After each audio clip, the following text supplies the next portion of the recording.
all began. And in Lagos, Nigeria, for us, is our West Africa correspondent, Adaure Achumba. Adaure, we know that up to a couple of days ago, it was church officials who were still running what should have been treated as a crime scene. What sort of investigations have been taking place into this disaster? Good morning, Joanne. Yes, investigation has been ongoing at the scene of the building collapse, the Scoan Church complex.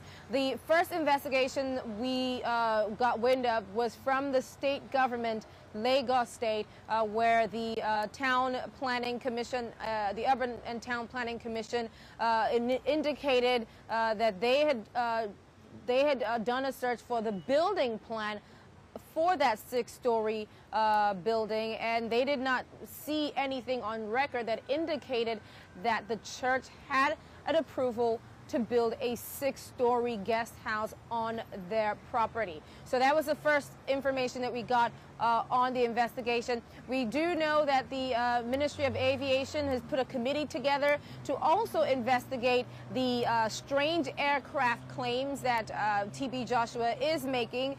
Just before the building collapsed, about 50 minutes before that, a plane, what looked like a military plane, was seen hovering around the vicinity several times, and then 50 minutes after the last sighting, it wasn't seen again, and that's when that's when the building collapsed. That area is is near a commercial airport where military maneuvers also do take place. So the investigation into that and what happened and why that plane was flying so low is ongoing. This committee is sitting to find out what that was about.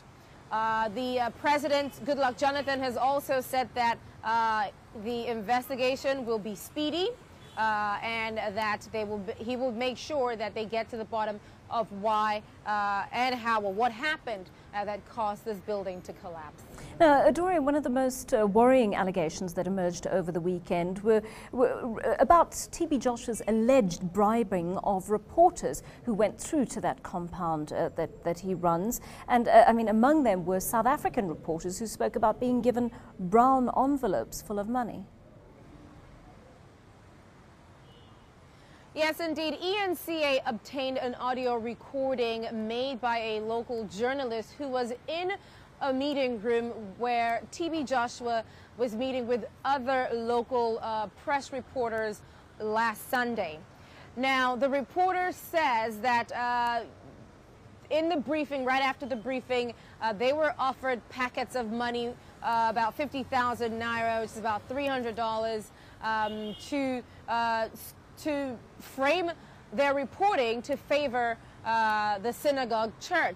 Now, this reporter says that he was the only one who did not accept the packet, and that he also recorded the meeting. And in the recording, a voice that sounds very much like TB Joshua is heard talking to the reporters about how they should write their stories, and also saying that he has allocated 750,000 naira to them, 50,000 naira each to them for transportation.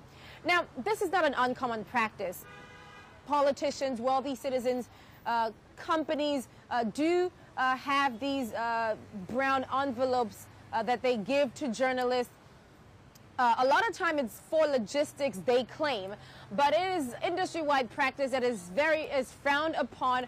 But then it's something that happens in Nigeria a lot. The journalists say that, you know, they're not very well paid, and that the monies that they get help them get to and fro from reporting their stories, and that the money doesn't influence their reporting. Well, that's something that we can infer and question whether or not that money does influence anything. But it is unethical, many people have said, and Nigerian journalists are coming under fire for this brown envelope issue. And TB Joshua as well is being accused of breaking the law by bribing these journalists and trying to influence the narrative.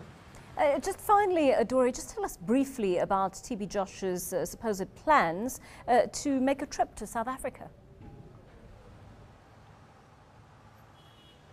Yes, indeed. Let me just add one more thing. We did try to reach out to TB Joshua to comment on those allegations of bribery, but his church is yet to respond to us. We were at the church on Sunday in service, and he said that he would make a monthly visit to South Africa in honor of those killed, and he will bring his preaching there to them. He also revealed that, that about 10 South Africans who come to Nigeria, 6 of them are likely coming to attend his church service, and he feels very concerned, and so he's going to take his preachings to them so that it will make it easier for them to hear his sermon.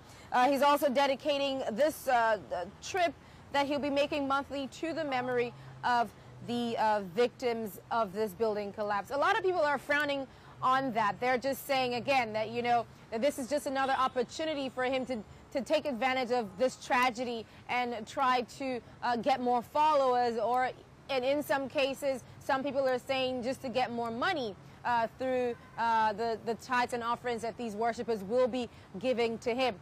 Local press in Zimbabwe reporting on unconfirmed reports that they will ban him from coming to Zimbabwe. A lot of outrage about this incident and how his church has reacted to this. Also, social media, South Africans on social media are also not very keen about having TB Joshua come to their country anytime soon.